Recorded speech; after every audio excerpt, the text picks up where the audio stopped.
I mean, Dirk S, that's a bit rude, isn't it, honestly?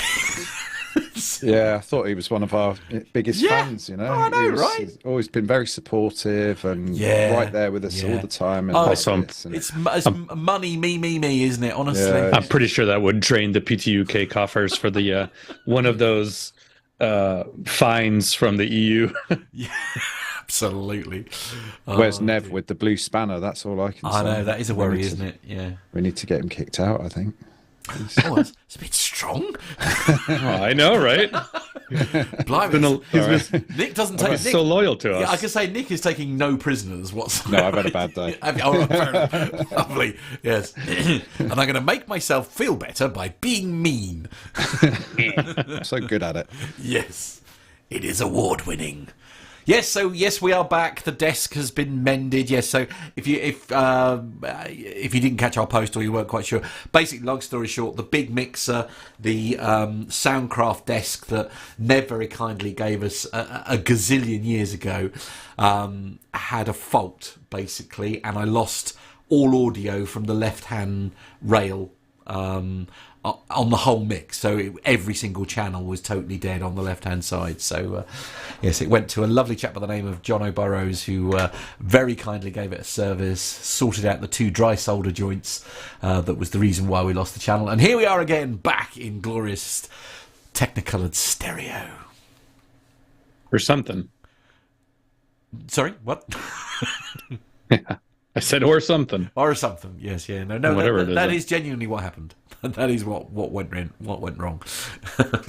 Oh, there we go. We're coming up on 45 seconds.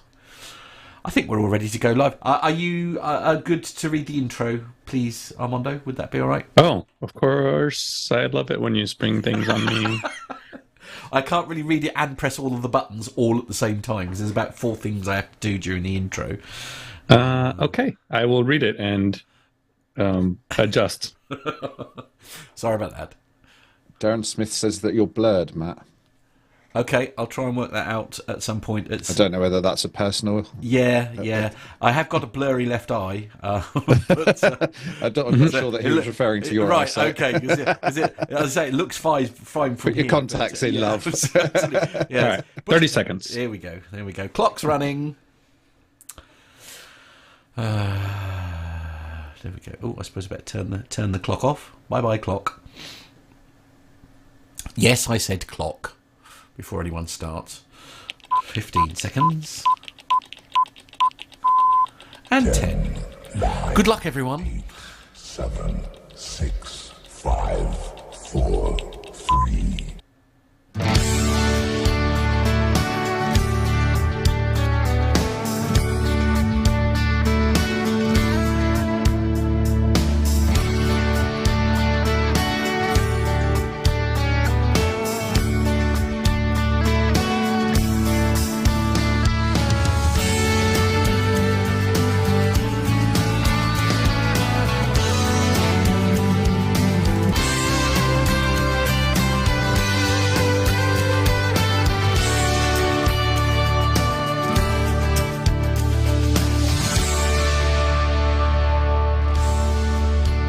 Hello and welcome to the Plane Talking UK podcast. This is the bing boom delayed episode 524.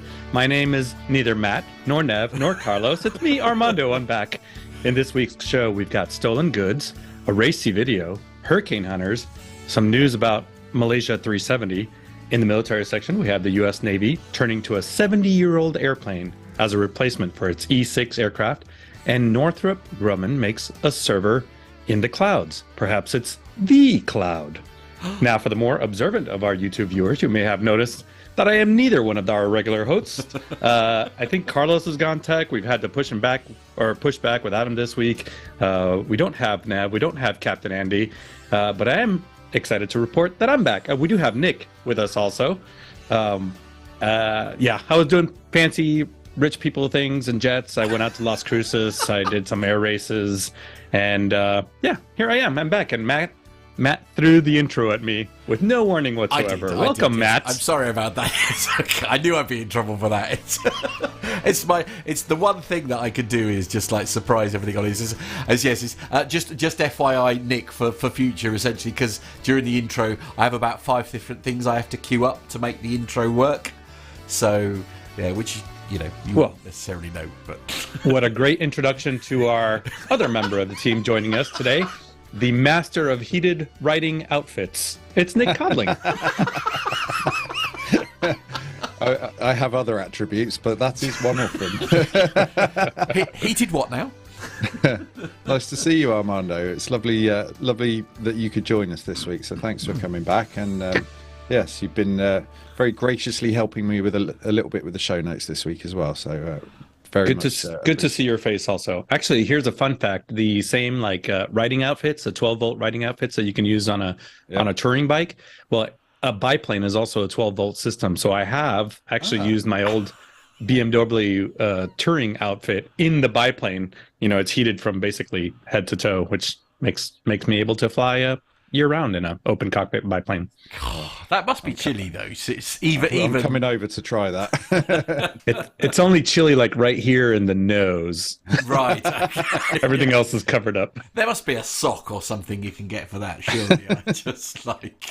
I did discover that is a great thing to do with old COVID masks. Remember when we all had 100 masks? Yeah. You can kind of put that over your microphone. Nice. I like that. That's a good idea. Yes, I suppose. You just keep your nose warm, as you say, because it was... Yeah. Anyway, slightly off topic. Yeah, what you going to do? Yeah, no, true. Yeah. So what have you guys been up to? Little weekly roundup here. Ooh, Nick, you go first. See what you did there. Yep. Nicely done. Well, I've been working for a living a little bit, I suppose. What? Yeah. I don't know. It's got into that rubbish time of year, hasn't it? Where it's very definitely not summer anymore. The roads are covered in leaves, so motorcycling is a bit rubbish at the moment. And it's just, I don't know, I'm sort of, my thoughts are very much turning to booking warm summer holidays because it's just getting all a bit chilly, isn't it? Yes, it is. I have to say, this has got nothing to do with, not what Armando is experiencing currently, because as you can, if you're watching the YouTube video, he sat outside at his house in the sunshine, not wearing a t-shirt, I suppose. So what did we work out? It's 26 degrees Celsius, almost 80 degrees, something like that here in North Carolina. Yeah. And for our audio listeners, you should see Armando's bikini. It's lovely. Oh. Yeah. But in order to do that, you're going to have to like and subscribe. Nicely done. See what you did there. Yes. A pretty boring week for me, really. Just been doing lots of sort of park radio bits and pieces, lots of meetings and things all about moving the radio station and all that. So that's been pretty much consuming myself and some of the other directors, essentially, this consuming our entire lives at the moment, I have to say, trying to do that. And lots of new presenter training as well. That's all very exciting. Yeah. And that's a big move, though. That's, get into a studio downtown where people can actually see you guys, too.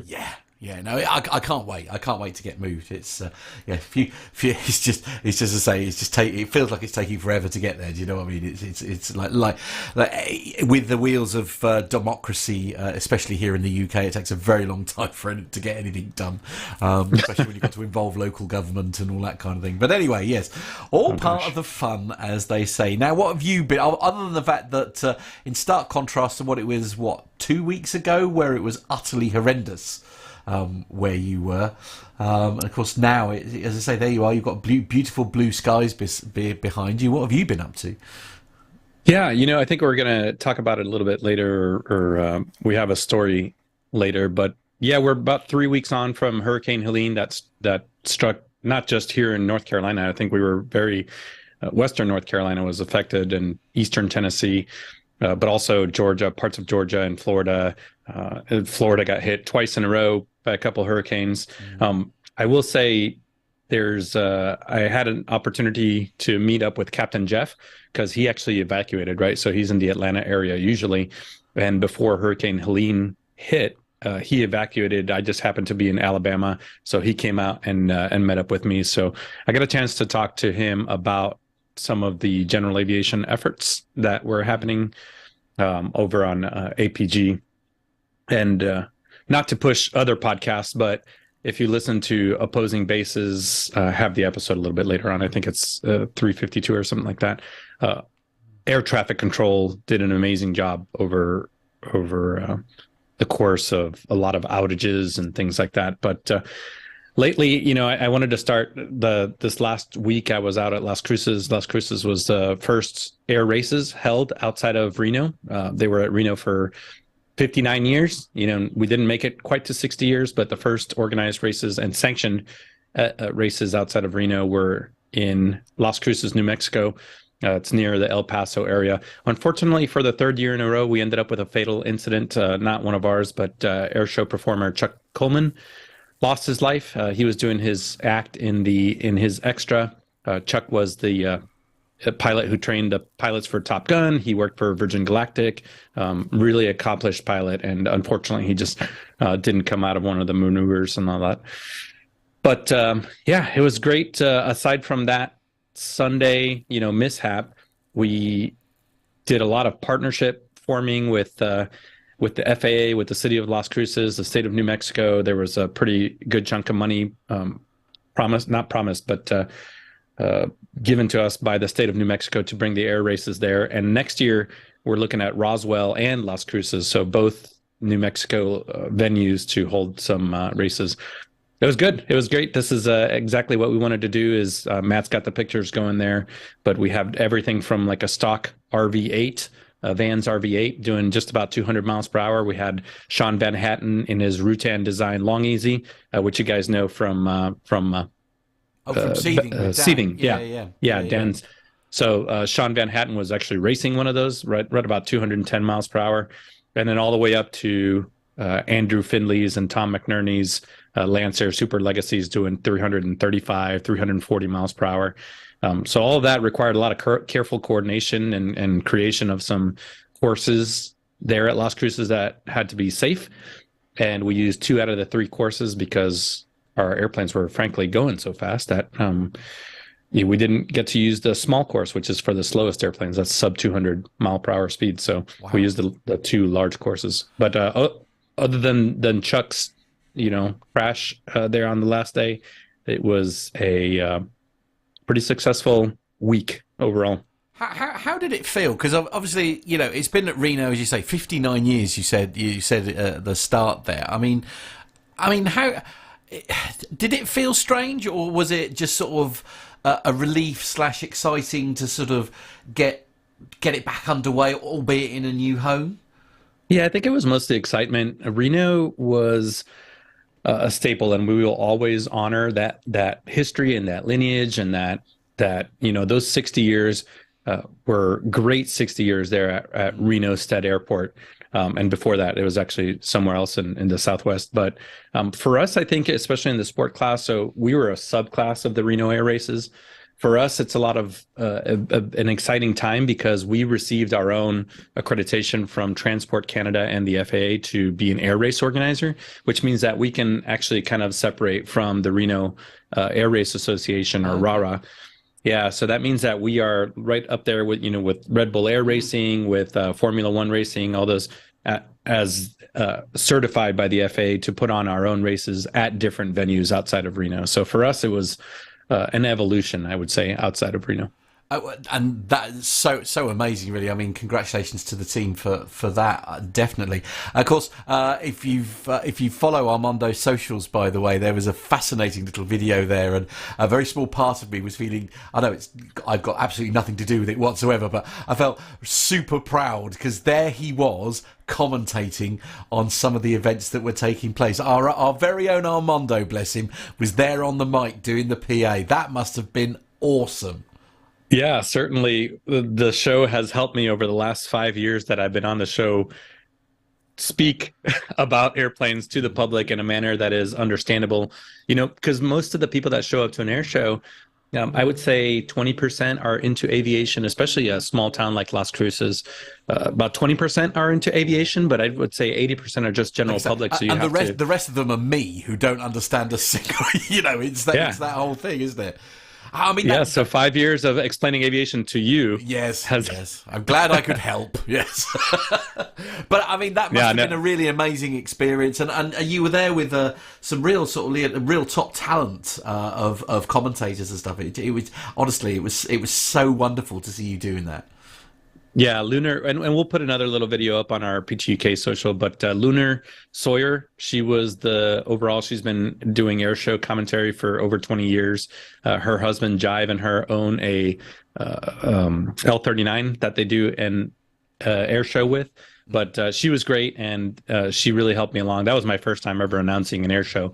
And it was pretty cool. I won't lie. And it's the best seat in the house. Oh, 100%. Absolutely. Indeed. How did you prepare for it, Armando? Because it's as a sort of bit of a motorsport fan, I've always admired the fact that the commentators are able to talk endlessly and never seem to run out of stuff to talk about. But it must be something that would sort of fill you with dread, really, is that you might run out of stuff to talk about. And it's, I'm sort of curious to know what your process is with that.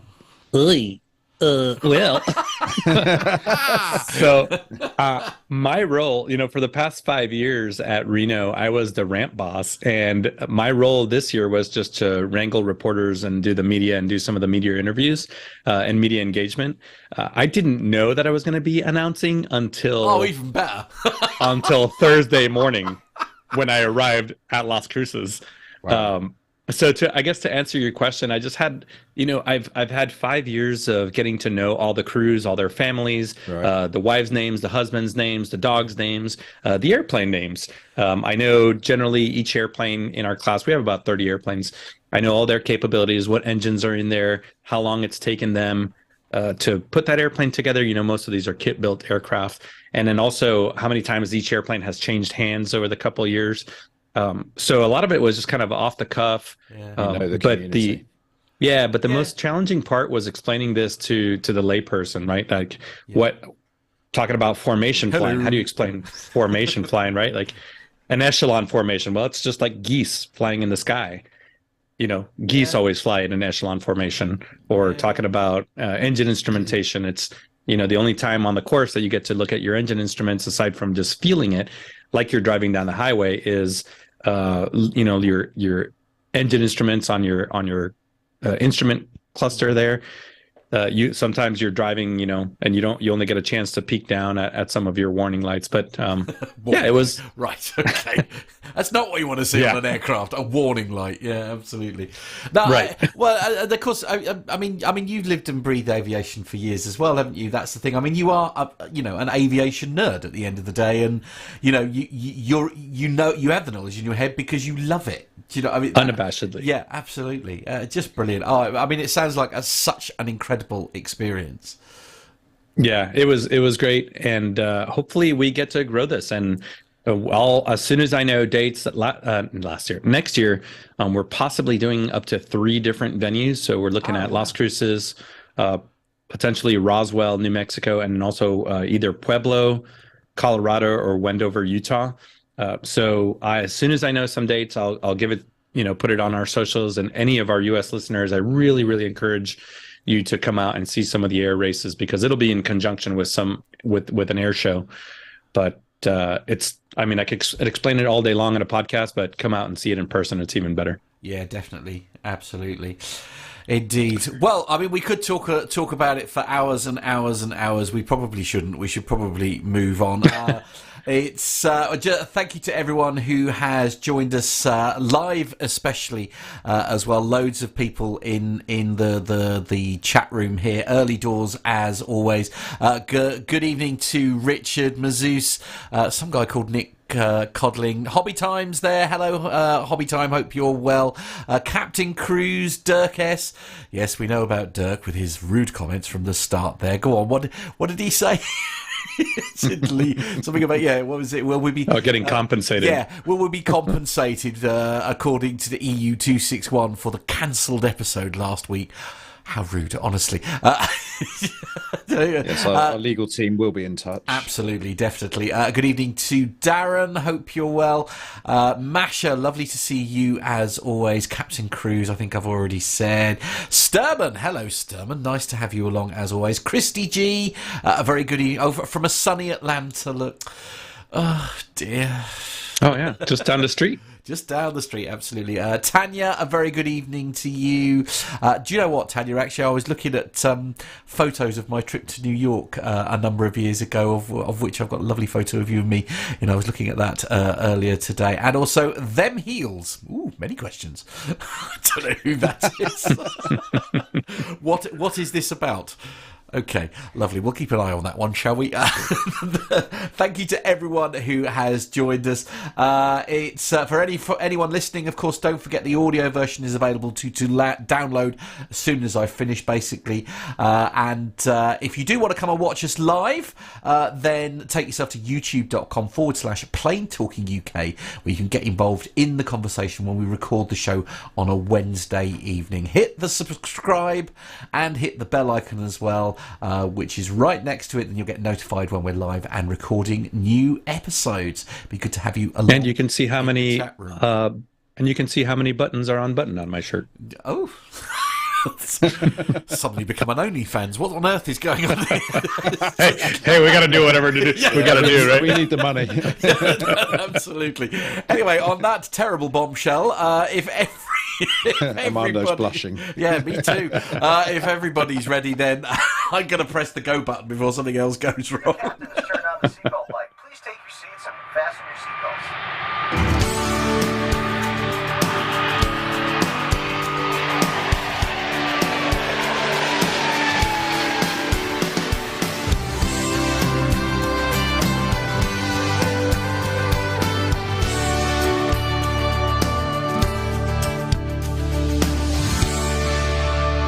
So I get to go first this time round, and the headline: Delta Air employee charged with selling tens of thousands of dollars of stolen airline property on eBay.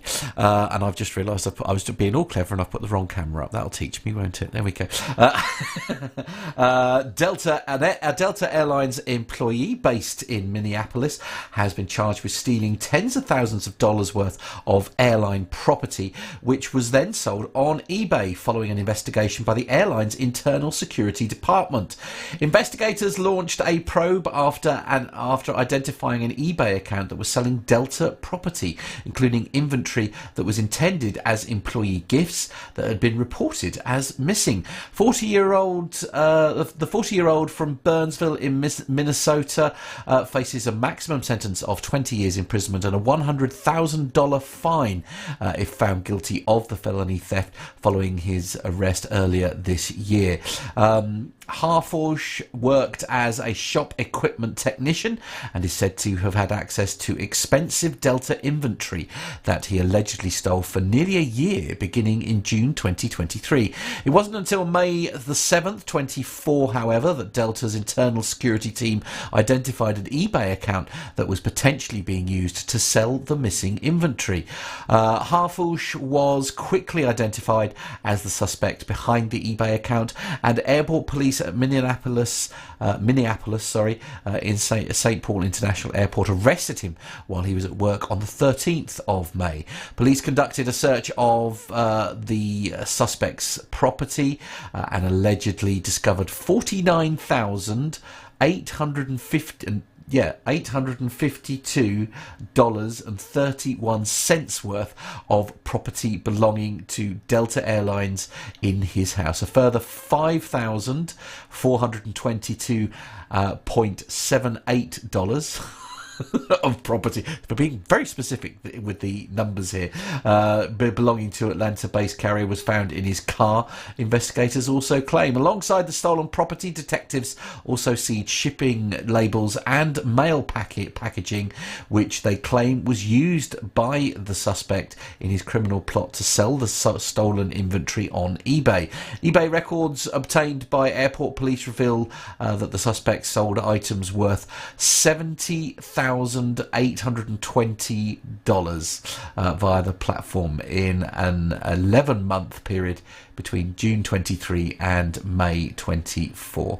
The story goes on, but yeah, it's yeah. I won't. There's a quote from the suspect admitting what was going on, saying it started as something simple, and then I just got greedy. Oh well, that's all right then, as long as you admit you got greedy. I mean treatment. I need treatment for this theft. Like, what the f am I thinking? The suspect is due to appear in court later this month. Masha has a great point in the chat room. How many of those items ended up with Carlos? I don't know. We'll have to check his bank statements, I think. There's no word from Delta yet as to whether or not they're missing any TriStar parts. Yes, I think that is a risk. They did have L-1011s back in the day. Oh yeah, and I'm sure most of the spare parts are indeed with Carlos. But theft is theft at the end of the day. It seems to sort of like sort of get rid of it in such a public forum seems like an odd decision, shall we say? Yeah, I mean, criminals aren't. There's a TV show or TV channel here called World's Dumbest Criminals here in the US. Yeah. Do you think this individual will be featuring very soon?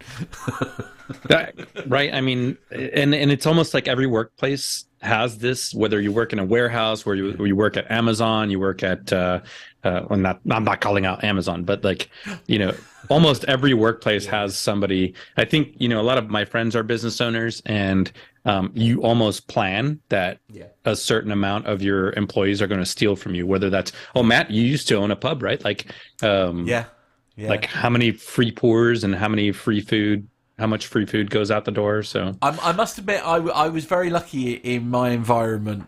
We actually we had a bit of a rule. This is going to say it was friends and family that worked for me. All of my staff were friends and family. So I would say probably bucked the trend a little bit, and we were massively in credit in many ways, because we had a rule where while you were on duty, you could take a free pint as long as they were happy for you to do so, but you had to write it down, and we were actually in credit, if you see what I mean, as a result. So the staff were able to enjoy a free drink when they finished work, basically, because punters had bought it for them, but they were never actually, because my staff were amazing, they would never actually manage to consume what they were what they were basically given. So but I accept that that's an anomaly, as you say, and you almost have to sort of plan for losing a certain amount. Yeah, absolutely, without question. But to this level of thievery, Yeah, and I'm curious. I would love to know a little bit more. I'm curious if it was inventory as far as like specialized tooling, or was it just beverage carts, or was it tech, in inventory type stuff? I'd be really curious to know what it is that they were getting away with. And this the location in Minneapolis, or Delta has a big hub in Minneapolis, so it was probably somewhere in that hub. Absolutely. We'll move on then, if that's okay, Armando. Now, this is a story that sort of pops up every now and again, wasn't it? I think it's still possibly the biggest disaster, certainly here in the UK, that we had in terms of air show. Yes, it's news about the pilot has just sort of been released. Yeah, I'd actually just like to quickly thank Jonathan Warner for sending me the link for this one. I know that it was an event which was something that he's not going to forget about in a long time. And I think for a lot of people on the air show circuit here in the UK, it's a very significant event. Yeah, certainly. And I know we've talked about it on this show for years now, since it happened. That pilot, which Andy Hill, which in that mishap, 11 men lost their lives. There was just recently a hearing that's, I guess, announced that he'll never fly again after aviation bosses upheld their decision to take away his flying licenses. He's 60 years old. He lost his appeal against the CAA. decision to revoke his pilot licenses. He appealed that decision to revoke his private and commercial flying licenses during a 2-day hearing in London. The CAA said, quote, following a public hearing on a challenge by Andrew Hill to the UK CAA proposal to revoke his pilot and flight radio telephony licenses, the Civil Aviation Authority's decision panel has confirmed that proposal, and Andrew Hill's licenses will now formally be revoked following the crash at Shoreham Air Show in 2015, in which 11 people died. Andrew Hill's licenses were suspended, and he has been unable to fly in the UK since then. The thoughts of everyone at the UK Civil Aviation Authority remain with those affected by the tragic crash. And there was a statement from Caroline and Bob Schilt. They lost their son Jacob in the disaster. They said that they can finally have some peace after nearly 10 years since the terrible loss of their son Jacob at the hands of Andrew Hill. In that statement, they recounted their experience at the hearing, expressing their thoughts that he is not fit to fly and that he can't answer questions in a straightforward manner. It also doesn't seem that he can make rational decisions. And they also stated that he never accepted responsibility for the accident and that the remorse he expressed at the hearing seemed like nothing more than a man trying to recover his licenses. Jacob's friend Matt Grimstone was sitting next to him as they drove themselves to play for Worthing United. His parents, Phil and Sue, said that they were delighted the panel has reached this decision, but of course it is the one we had hoped for.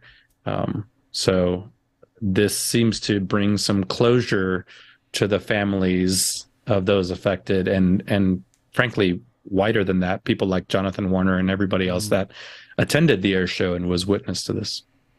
Yeah, absolutely. I mean, I get what I'm really struggling with this story is, I guess I'm obviously not this man, and you know, whether it was an accident or, you know, a misjudgment or whatever, I don't know if I'd want, having been responsible for such an awful event, I don't know if I'd want to be flying. Do you know, like, I'd like to think that my conscience, or I don't know, perhaps I'm speaking out of turn, and I apologise if I offend anybody by saying this, but I'd sort of feel like I wouldn't be comfortable flying again, because I did this, albeit, you know, I'm not saying anybody did it on purpose, but this awful thing happened and I'm technically responsible for it. I don't know if I could fly again as a result. So to have this scenario where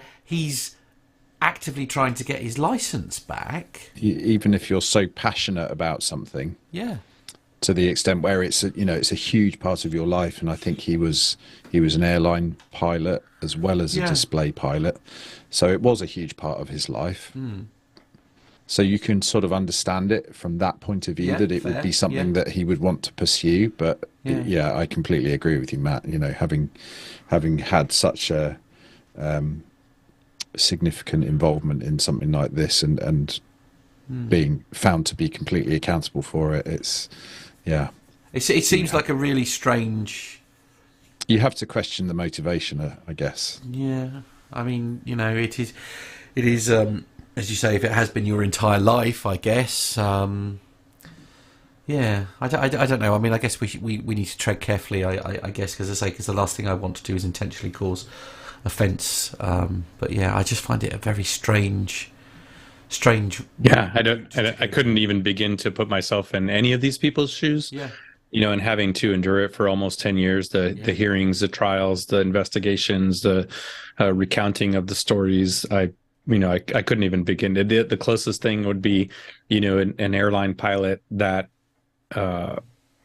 is at the controls during a mishap in which anyone loses their life. Obviously, that's, you know, not negligent, but I couldn't begin to put myself in any of these people's shoes. So I'll refrain from commentating. Yeah, no, that's fair.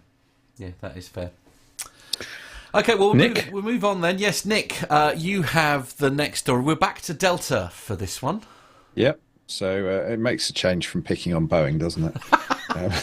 True. Well, more Or they on put a Boeing in the picture.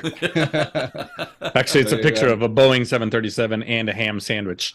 Yes, Yeah. absolutely. What a heady mix of. Not sure where you're going with that, Armando, but there we go. So it says Delta Airlines is serving Panera bread. Are you familiar with that brand, Armando? Yeah, very big. It's like a Pret a Manger here. Okay, so they're serving Panera bread to first-class passengers after a listeria outbreak shutters a Detroit catering kitchen. Oh. So Delta Airlines has started to serve sandwiches from a cafe chain to first-class passengers on some flights from Detroit Metropolitan Wayne County Airport after a listeria outbreak closed down the local catering kitchen used by the carrier. The catering kitchen was shuttered over the weekend after Delta Airlines said that an unspecified food safety issue was identified when inspectors paid the facility a visit. At least 200 Delta flights departed Detroit without hot meals over the weekend as the airline tried to source catering from alternative sources, including other catering kitchens throughout its own network and outside sources. When the flight attendant said that the meal was a Panera bread sandwich, I was surprised, a passenger wrote on Monday. Unfortunately, they weren't labelled, so which sandwich you got was random, but honestly, I didn't mind it over the usual meals. Delta has a catering contract with Vienna-based airline catering company Dough & Co., which is normally renowned for the high-quality food it provides for a number of international carriers, including Turkish Airlines. Back in July, however, the same facility came under scrutiny after passengers from a Delta flight from Detroit to Amsterdam were reportedly served mouldy chicken meals. Ew. The mouldy food had even been allegedly served to some of the crew, which prompted the pilots of the Delta flight to make an emergency diversion to New York JFK in case the effects of food poisoning started to kick in halfway across the Atlantic. Yes, that seems quite wise. The New York and New Jersey Port Authority said it had assisted 24 people from the flight, including 14 passengers and 10 crew members, although of those, they all refused further medical care. So in the wake of the mouldy food fiasco, Delta was forced to serve only vegetarian meals to passengers on flights departing Detroit for several days, while it took steps to remove any bad meals from its inventory. So there we go. Yeah. So I guess it's a tricky situation, isn't it? Because obviously the whole kind of catering industry that goes on sort of behind the scenes, you know, it's all queued up to serve flights at particular times and be there to suit the Delta schedule, their flight schedule. And yeah, I guess if it goes wrong, there probably mostly isn't a plan B for this kind of stuff. Indeed. Darren's saying, by the way, that lucky it was not McDonald's quarter pounders, could have been a lot worse. Yeah, so he's actually got a point there. This listeria outbreak is big news here in the U.S. Oh, okay. It actually has affected, it started with the processed chicken for like salads. Like, you know, if you go to M&S and you buy a pre-made salad with some chicken or ham in it. So it started with that with a few grocery stores, and then they expanded it. It was like something like 11 million pounds of meat is contaminated with listeria. And then this, so that article kind of talked about two separate, one in the past, the moldy food incident, but this current one, these kitchens are being affected nationwide here in the U.S. And actually Darren's comment about McDonald's quarter pounders, they are also now, as of I think yesterday, affected. So McDonald's is pulling all their quarter pounders from their shelves. So this is affecting basically many industrial kitchens here in the U.S. right now. Oh wow! Yeah. Oh wow! Right. Okay. Blimey. You're not likely to die from it. You're just going to have a terrible couple days. But right. Okay. Yeah. So talking rapid weight loss. Yes, rapid weight loss, and talking to Ralph a lot on the big white telephone. That sort of thing. Yeah. Absolutely. Yeah. Fair. Okay. Oh gosh, Waffles Snowflake says waffles contaminated with listeria also being recalled today. So it's even. Oh blimey. Gosh. My goodness. Okay. Sounds like a bit of a problem there. Better. It's. I have. Hold on, there it is. I have one stalk of corn growing behind me. Right, lovely.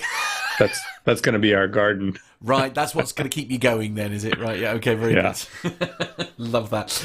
Love that. All right, then we'll move on to the next story. And this is a tricky one. Airline, airlive.net is the source for this one. And Qantas is forced to apologise after explicit film scenes with Dakota Johnson were shown on all A330 screens.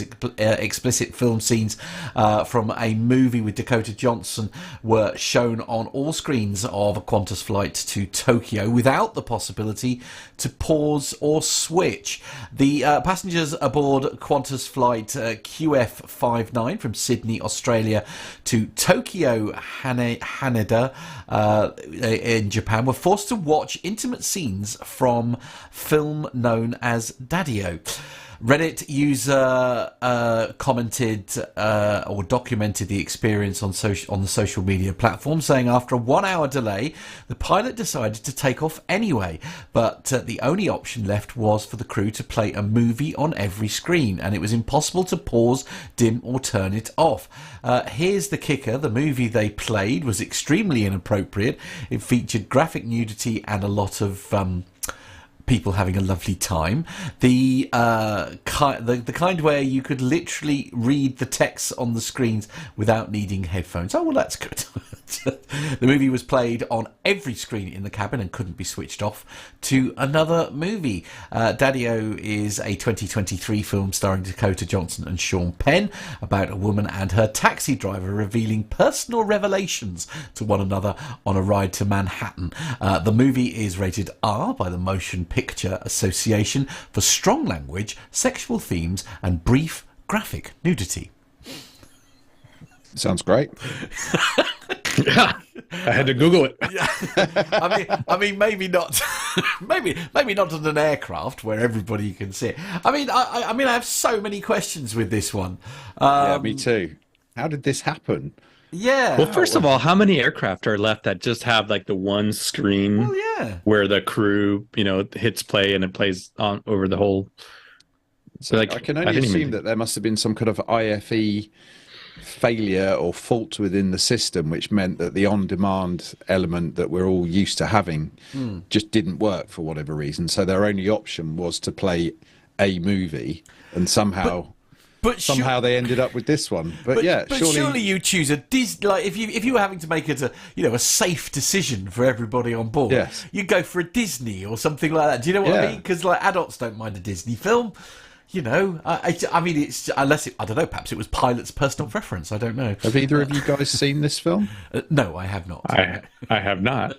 No, but I will. Right. Maybe we ought to, in the interests of research. Right. Okay. Yeah. All right. All right. We should have all before the podcast. We should have watched yes, it. Right? Lovely. Okay. For the flying scenes. Of course. Yes, sure. Yeah, of course. Yes. I have a feeling it won't be my sort of film, if I'm honest with you. But I don't think there are any airplanes in this film, Armando. Just sorry to break it to you. to spoil all the fun, obviously. I'm not gonna put anything that the chat room is saying because oh really? We're getting a glimpse into the catacombs of their minds.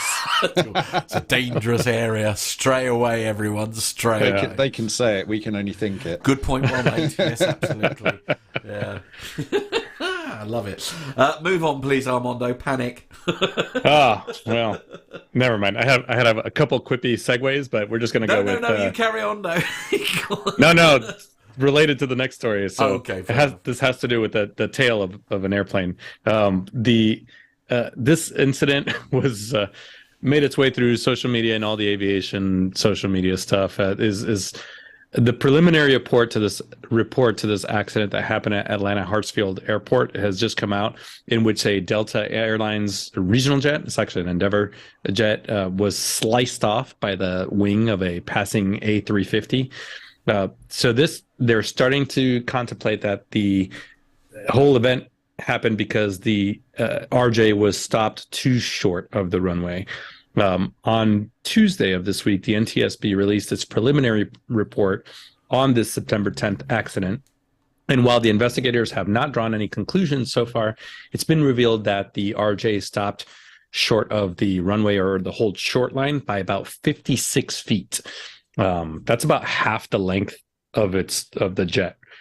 As a result, the tail of the smaller RJ was just within striking distance of the wingtip of the passing Airbus A350. Both aircraft were waiting for or taxiing for departure at Atlanta Airport. The CRJ was operated by Endeavor, as I said, which is wholly owned by Delta Airlines and operates under the Delta Connection brand. Just behind it, the A350 had 221 passengers. It was taxiing for departure as Flight Delta 295 to Tokyo's Haneda Airport. So the CRJ was holding short just of 8 right as it waited for clearance to enter the runway. The Airbus was taxiing along taxiway Echo. And of course, as we already talked about, the right wing of the A350 clipped the tail of the RJ. Did you guys talk about this on the show? We mentioned it briefly. We haven't done a story about it specifically, but yeah, I think I think when it happened at the time, we had a bit of a chuckle about it because, as you mentioned, social media was loving it.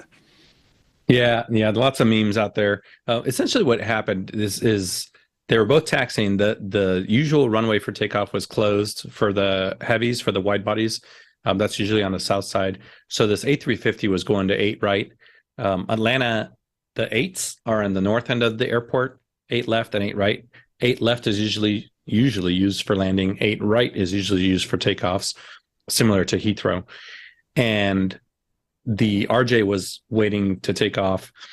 The A350 experienced some kind of technical issue where they were not ready for takeoff. So they were actually going to taxi past that CRJ or the end of the runway out to a little holding pad to resolve whatever issue they had.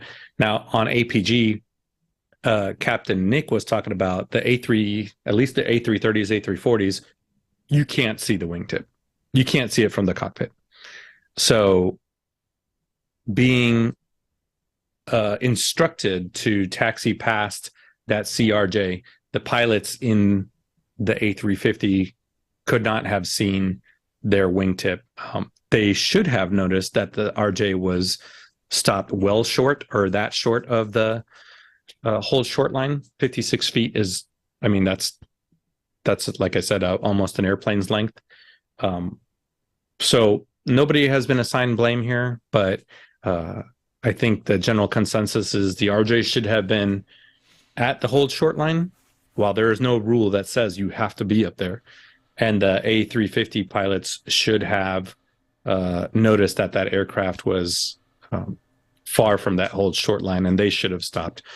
So maybe, purely an accident. Do we always need to blame somebody? I'm not sure, but there we go. So minor damage to the A350, and of course the tail was completely ripped off the CRJ. No injuries. I'm sorry, there was one minor injury to a flight attendant on the CRJ. Really? Yeah. It still strikes me as extraordinary that tail was able to, because when there was some CCTV footage, I think, wasn't there, of the incident, and it, and it really did just kind of clip it with the edge of the wingtip on the A350, and yet you'd think for such a structurally important part of the aircraft to come off as easily as that. It just, I'm astonished by it, really. But there we go. Yeah, me too. Difficult one, isn't it? I mean, it's definitely made. I mean, that'll be a write-off, right? I mean, oh yeah. Well, I guess I don't know. It might have off so easily would suggest to me that it may be possible to repair that rear section of the fuselage.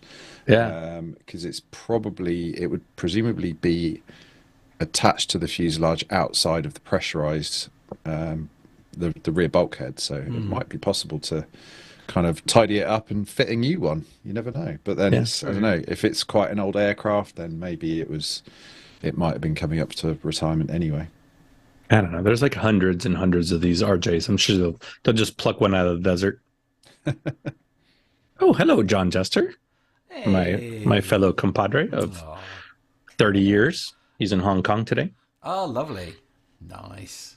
Yeah. Nick, you've got the next one. We shared this Speaking of Hurricane Helene. Yeah, so as we alluded to earlier, obviously that's been it's been some very significant activity in your part of the world, Armando. And yeah, whilst trawling the internet as I do, looking for interesting stories, I happened upon a pretty interesting video which shows a bit of the work that now I'm going to have to try and remember what the acronym stands for now. It's the NOAA Hurricane Hunters.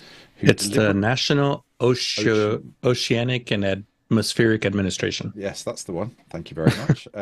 So they deliberately fly aircraft directly into these powerful weather systems. So, Matt, are you? Yeah. Let's watch the video. Wow. Okay, here we go. Good luck.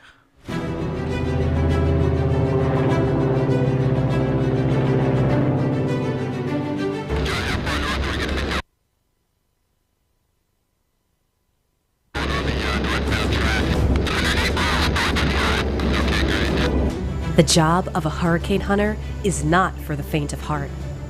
This brave crew must fly straight into one of the most destructive forces in nature. Hurricanes are born over the open ocean, and while satellites can track their movement, meteorologists and researchers need to sample the storms directly to get the most accurate information about them. NOAA's Hurricane Hunter fleet includes 2 P-3 turboprop aircraft, as well as a Gulfstream 4 jet. The P-3s fly through the storm, encountering devastating winds that can be over 150 miles per hour. Well, the best way I could describe it is it's sort of like riding a roller coaster through a car wash, because you can't see anything out the windows in the eye wall. It's just like a car wash. It actually, even in the middle of the day, gets dark inside the airplane. It's raining so hard. The jet can fly higher than the turboprops, gathering data from higher in the atmosphere. Both planes have high-tech equipment on board to get the job done, like radar and fixed probes that measure particles in the air. Scientists also deploy drop zones, which parachute down through the hurricane to the ocean surface, sending back data on pressure, temperature, humidity, and wind. These measurements can help us understand the structure of a storm and the winds that are steering it. The data is used in computer models that help forecasters predict how intense the hurricane will be and where and when it will strike land. We will fly twice a day. This airplane will just go day, night, day, night, day, night for 6 days in a row. And the missions last anywhere between 8 and 9 hours. Hurricane hunters take a literal look into the eye of a monster formed by nature. Their courage helps further science and save lives.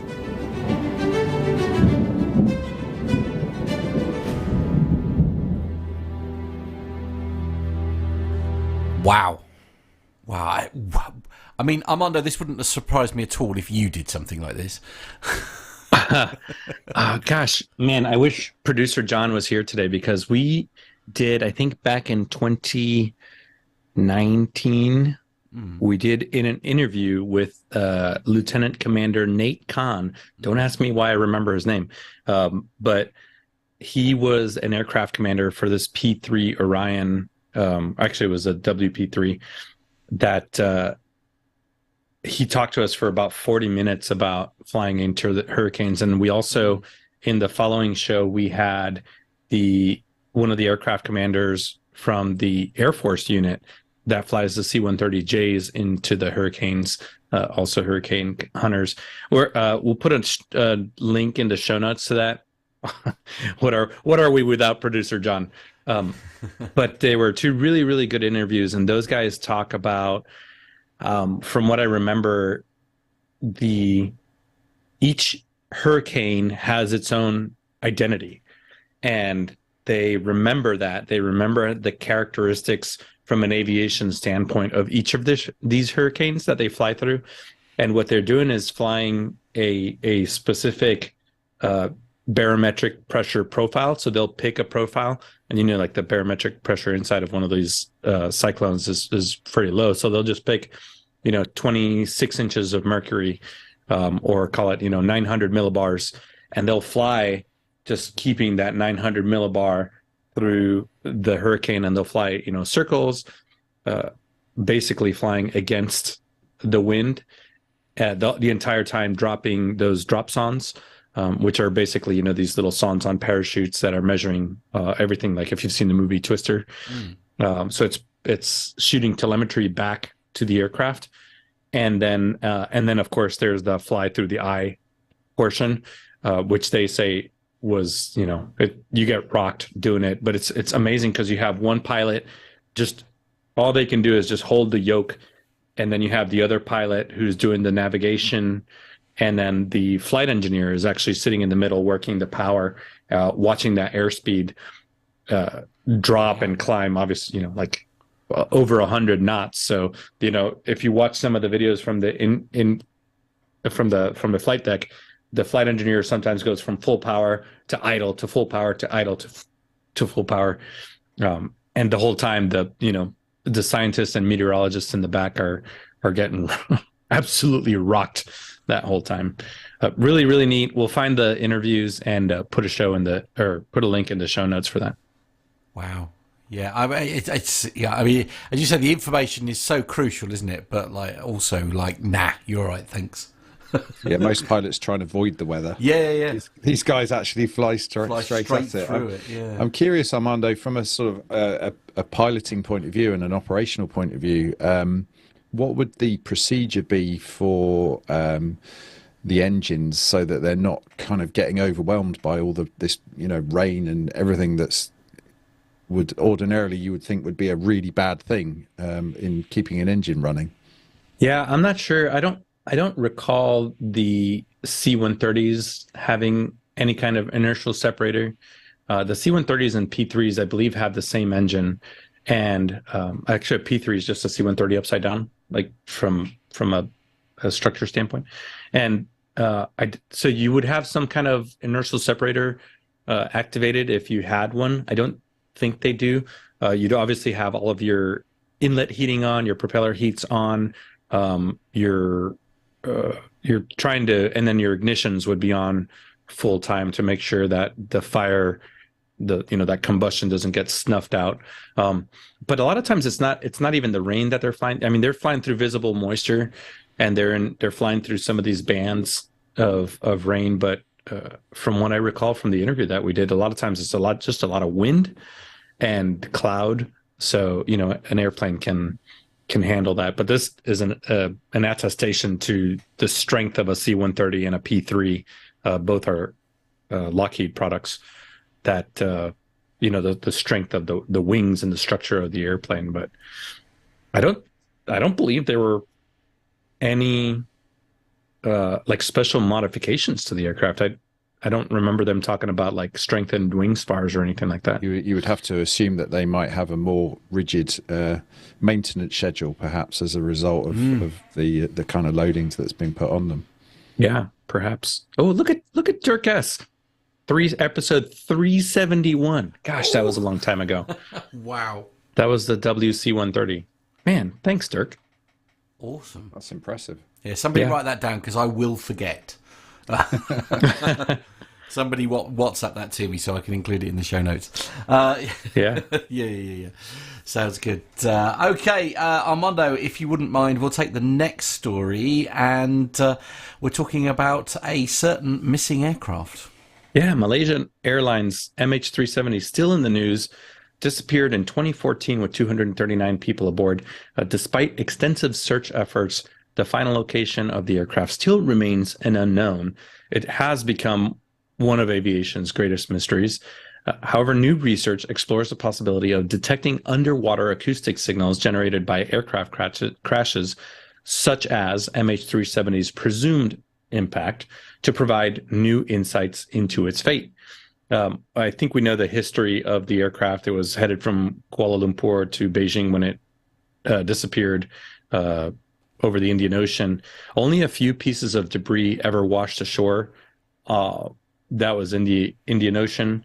And those have been confirmed as belonging to MH370. Of course, this has left the families and search teams and the world grappling with just a lot of unanswered questions, more questions than answers. Hydrophones, which is what the story is about, is They're underwater microphones that capture sound waves and pressure changes in the ocean. Now, such technology has shown promise in detecting pressure signals from various events, including aircraft crashes. These types of signals can actually travel thousands of kilometers, making hydrophones a valuable tool for identifying and classifying events in marine environments. So for this particular study, they analyzed some data from the Comprehensive Nuclear Test Ban Treaty Organizations, or CTBTO, hydroacoustic stations, and they focused on data from stations at Cape Leeuwin in Western Australia and Diego Garcia in the Indian Ocean. Both locations were operational around the time the MH370 is believed to have vanished. These stations are located within 10 minutes signal travel time from the seventh arc. The CTBTO stations have previously detected distinctive pressure signals from aircraft crashes, as well as earthquakes of various sizes at distances of more than 5,000 kilometers away. Basically, what they're trying to say is that an aircraft this size, 200-ton aircraft crashing into the ocean at over 200 meters per second, based on some of the telemetry that they recovered, would create an acoustic signal that would be received or detected by some of these acoustic sensors. And now they're going back and looking at the sensors, at the data from these sensors, all the way back to around the time that they believe the aircraft vanished, to try to pinpoint a location for that acoustic. Well, first find the acoustic signal, and second, to pinpoint or triangulate, just like you would with radio waves, a location. So the study has not resulted in them coming to a location, but they just kind of published the fact that, hey, we have these hydrophones, and we're able to go back and start looking at the data to see if we can see an acoustic signature of the crash. Wow.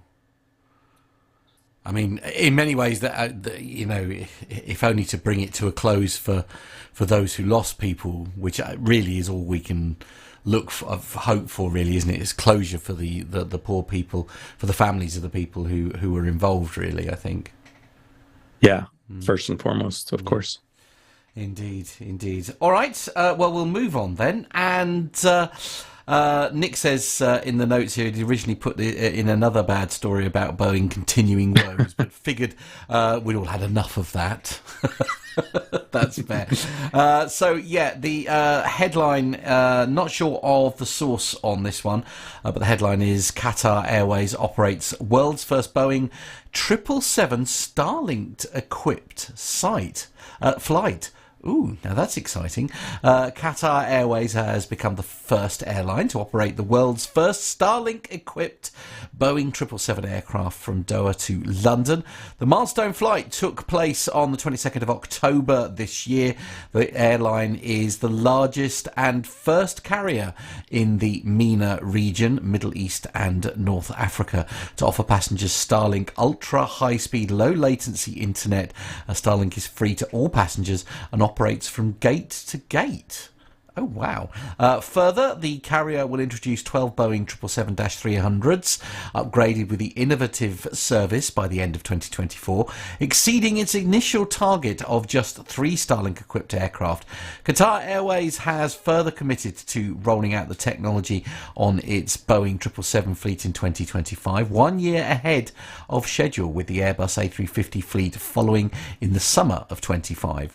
With the launch of its first Starlink-equipped flight, Qatar Airways has achieved several industry firsts, including world's first Starlink-equipped Boeing wide-body 777, first Starlink on Qatar Airways passenger aircraft, first aircraft-equipped passenger aircraft in the MENA region, first Starlink supplemental type certificate for a Boeing aircraft, largest passenger aircraft equipped with Starlink, and longest range Starlink-equipped passenger aircraft engineered by SpaceX.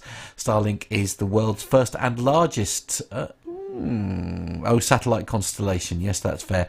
Using a low Earth orbit that will provide passengers reliable, high-speed internet so that they can stay connected with friends and family, stream their favourite entertainment, watch live sports, play online games, or work efficiently at 35,000 feet. All for free and with a simple one-click access. The Starlink-equipped aircraft will operate on select routes as the airline pushes forward its rollout plans. This will ensure more passengers have seamless access to enhanced connectivity during their travels, elevating the Qatar Airways award-winning onboard experience to new heights and setting new benchmark for in-flight excellence. Now, this is going to come as a massive shall we say, a computer nerd. This is going to come as a bit of a surprise. But I do think we need to unplug sometimes. And for a lot of people, being on the aircraft and enjoying the view out of the window, or just like chilling out, you know, it's that sort of 7-hour flight is the only time that some people unplug from the World Wide Web, because we're all connected on our phones and all that kind of thing. I mean, it's I can see the appeal of it, and certainly when I was coming back from seeing you, Armando, I was using it. I was using the internet and basically listening to Park Radio on my headphones for no other reason than because I could. You could. Yeah, literally because I could, and then sent a WhatsApp to Jono, who was on air at the time, who like melted his mind that I was at 33,000 feet flying across. You should have done like a weather report from 33,000 feet over the North Atlantic. This is your field correspondent, Matthew Smith. Yeah, absolutely, yeah, indeed. I think that might have been a stretch too far for the Philips connective system that I was using when I was there. But yeah, I mean, I do get it. You know. This service is brought to you by the wrath of the world's astronomers. Yes, amen to that. Yeah, I suppose. Can you imagine like you're in the SETI program, like looking for extraterrestrial life, and you've got your eyes peeled on this telescope, and suddenly like you see this bright star, and you're like, there's aliens there. Oh no, it's just Elon. It's just Elon with his marvelous. I mean, it is a marvelous system. I mean, you know, not to sort of knock it too much, but how'd that get up there? Very good, Mr. Adams. Did Mr. Adams. He says, so now they'll be able to stream your very own choice of special films. Refer back to commercial story number 3. Absolutely. I don't think they're forgotten. It's all right. I think the fact that most people are missing, though, is what you sort of alluded to, Matt, is that if you've got onboard Wi-Fi, it means that you can gloat to all your friends and anyone that you know on social media about, look at me, I'm on an aeroplane and I'm going on holiday and you're at work. Yeah. And I guess it would have been the equivalent of like sending a telegram from the Carpathia, you know, as you in 1923. Notice I picked the other one. It's the other ship. Yeah. But essentially, it's kind of, you know, we have all these very, very clever engineers that have managed to put all these fantastic systems in place using tremendous technology. And what do? We post about it on Facebook to say that we're having a gin and tonic at 33,000 feet. Yeah, you know, absolutely. I got to admit, you know, I'm not a huge Elon Musk fan, but the Starlink system, we here at the races in Las Cruces, our live streamer, so he had a full 4K. Well, it wasn't 4K going out, but he had a full live stream of the entire air show and the entire event, and he was doing it all through a Starlink. Yeah, his whole broadcast setup was just a Nikon camera with some fancy microphones and a Starlink, and he was able to live stream the event. Yeah, we did exactly the same thing at the Balloon Festival. We were connected via Starlink, pushing the signals back to DIS, because there's literally no mobile phone signal there, so it was the only way that we could get the signal back to reliably. DIS. Yeah, you could just hand the tapes over to a horse and carriage, and you could. Hey, we were live. I'll have you know. I did will it by pigeons. So rude. It's not even that far of a flight. No, to be fair, it was Old Buckingham to Dis. You know, it's a little way. Yeah, You I can't- suppose. You can't see the studio from there. Yeah, the only thing that I would note is like normally like so when we do like live streaming and stuff, we're on a 9-second delay into the studio, and with the Starlink we picked up an extra 2 seconds. Yeah. So there you go. So that's the only impact it had, if you like, in terms of doing that. But yeah, it's a great system. And let's be very clear here.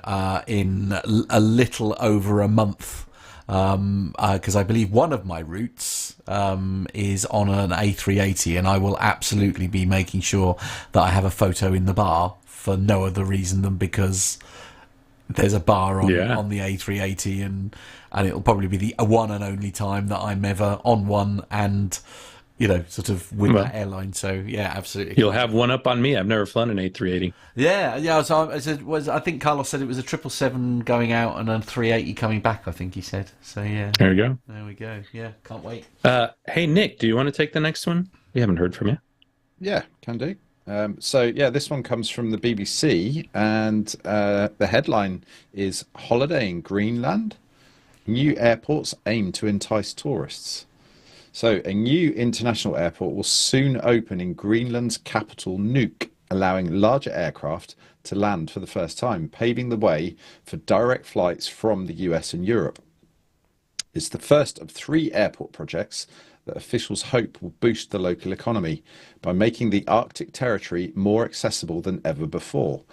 Built by Americans during World War II.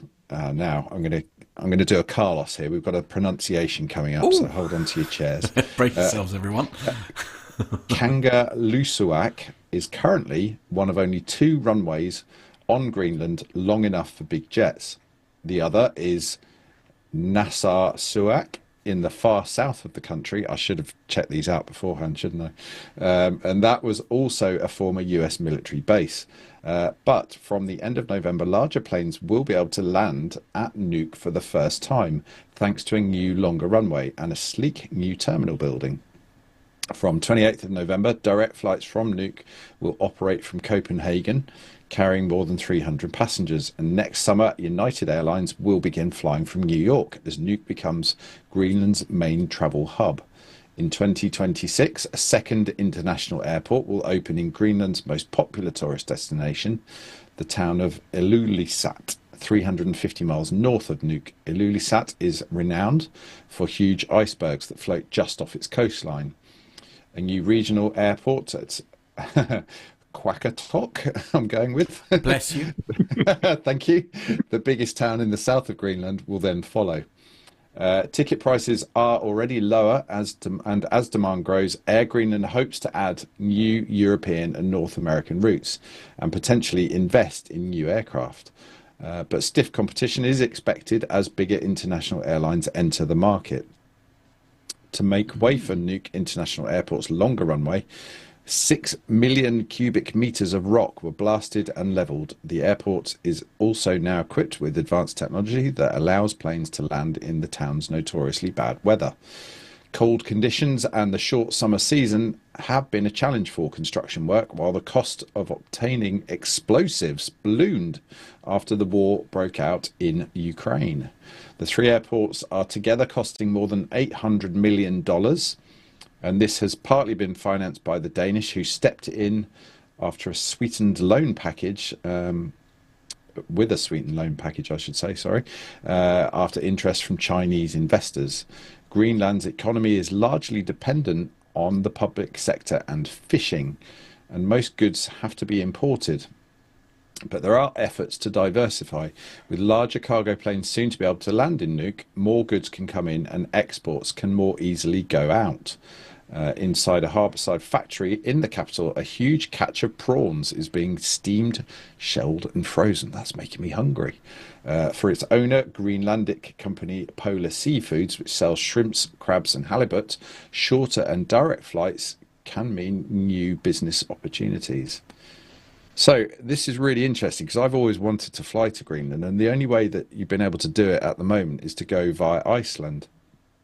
Now, having flown over Greenland a few times on the sort of North Atlantic route across to North America, I have to say it is a vast, unspoilt wilderness. And there is part of me that is somewhat challenged by this, in that actually maybe we should leave it alone. Now, ultimately, it is down to Greenland themselves to make these kind of decisions. But yeah, there is a part of me that thinks that, do we really want to be doing this? And there was a bit of a comparison with how Iceland has become quite a popular tourist destination now, and maybe we'll see the same thing happen with Greenland. And as much as it does look like a beautiful place and a fascinating place to go and visit, I'm slightly conflicted as to whether or not it's the right thing to do. Interesting. Yeah. Yeah, that's a really good point, Nick. I know the first time that I was on WoW, which doesn't exist anymore, I don't think. And I had a layover in Iceland. From that very first time, I said, "Oh my God, this is a beautiful country." And I would actually plan, whether it was Play or WoW or Icelandair, going back and forth from the UK. I loved that layover in Reykjavik. And when this story came out, I was thinking kind of the same thing. I've always, it's just some big, vast, mysterious land in there in Greenland. But this is exactly what I was thinking. John Jester, our field reporter, it's like when they mentioned the cargo airplanes going into Nuuk, this is the first person that I thought of was, I wonder if John's going to take our queen, not your queen, in there. Yeah, I bet. Yeah, it's mind you need quite a lot of room for one of those. I think that's the trouble. Would one fit? Well, you can land it. Like he said so many times when we've had him on, it's the problem a lot of times is the infrastructure. Are the taxiways big enough? Or that's pretty big wingspans, or are the facilities good enough? Can you push it in and then push it back out? It's certainly quite helpful from a diversion point of view, and I'm sure that a lot of, and it will actually be quite beneficial, I would think, from a kind of, an ETOPS point of view, that if you 100%, if you need to do a diversion, actually it would be really handy to have that there as an option for, the big wide bodies that are going across. So yeah, maybe, and we've seen it a lot with Icelandair and some of the other airlines, that they do now run regular schedules between Boston, New York and Reykjavik. And I think you can get, some quite interesting package deals where you can sort of fly to New York, but you can have a stopover for a few days in Reykjavik. So I would imagine we'll probably end up seeing the same kind of thing, won't we? Yeah. I'm up for a trip there anyway. Yeah, definitely. I'd do it. I would do it. Yeah, definitely, definitely. Interestingly enough, as I say, I don't know whether it's just because you guys have all rubbed off on me or what. I'm not quite sure. But I was saying to Nick before we started, actually, because I've got a trip coming up in just over a month, and weirdly, I'm not even thinking about the flight. I'm just excited about what I'm doing. Look at Matt. I know, and it's just like This is the thing, and it's like, and weirdly, as I say, while we're talking about this, it's almost like it's gone, because like you're talking about that thing, Reykjavik. I can't even say it, but like I'm literally thinking, that would be really amazing to like go and take a look at that and sort of see it, different and stuff on that. And I say weirdly, I'm going, oh yeah, that sounds amazing, and for the first time, like it's not even entering my head that there'll be a flight involved. Oh, I got an idea. We could do like an outing where all four of us or five of us PTUK guys go to Greenland, and then Nick and I can just rent motorbikes that have sidecars, and then we'll just put you guys in the sidecars, and then it'll just be we'll just take a whole Greenland thing. I'm more than happy to be a grommet in this situation. That's absolutely fine by me. Who's going to wear the goggles and be Wallace? That's what I want to know. I guess that makes us Wallace. I guess so. Absolutely. I'm 100%. No, that sounds amazing. No, let's do it. Let's do it. We just need to get your OnlyFans off the ground, Armando. Oh dear! How do you know it's not already? Well, I've checked. No, moving on. Hey, speaking of hugs, absolutely. Next story. Yeah, indeed. We'll move on, shall we? Indeed, he's always a pro, isn't he? We have missed you, dear. We really have. Speaking of that special hug. Yeah. Great. All right, don't ruin it. Right, so I'm going to have a go at a dodgy pronunciation now. We'll see how we get on with it. I'm going to say Dunedin. Is that right? Dunedin. Dunedin. Dunedin. I can cope with that. Okay, Dunedin. It's Max Hub. Now, this is actually weirdly. This story has been doing the run on like national media here in the UK as well. Max hug time 3 minutes, says Dunedin's airport in New Zealand. It has very much gone viral. Dunedin Airport has made some news by introducing a strange rule for their drop-off zone, capping hug time at 3 minutes. The rule came into action following the relocation of the airport's drop-off zone to enhance safety and improve traffic flow around the terminal. This new area is on average 74 metres closer to the main terminal entrance than the previous location. The sign that has gone viral on social media specify hug time 3 minutes at the New Zealand airport and direct those looking for fonder farewells to use the car park. Speaking to RNZ earlier this month, Dunedin Airport Chief Executive Dan D. Bono said that the signs were used because the airport's management was trying to have fun and avoid intense messaging that threatened people with fines or other punishment for congesting traffic. Airports and emotional farewells go hand in hand, but one hub in New Zealand is cracking down. Oh. Hello. Seem to have lost everybody. Bear with. Oh, here they come. Here they come. They're back. What? Yes, say.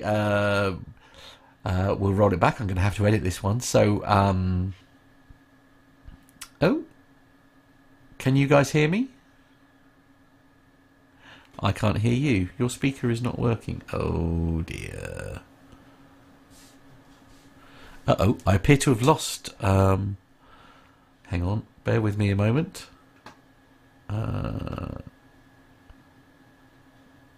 Just trying to fix the issue. I assume you can hear me all right, can you? Yeah, okay. So I'm just trying this. Let's try. Okay, try that. Yep. There we go. Right, lovely. All right, don't know what happened there.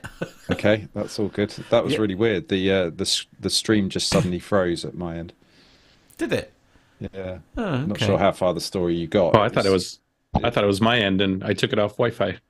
No. It was all fine. It seemed to freeze. It's actually here that it froze. The YouTube thing kept going.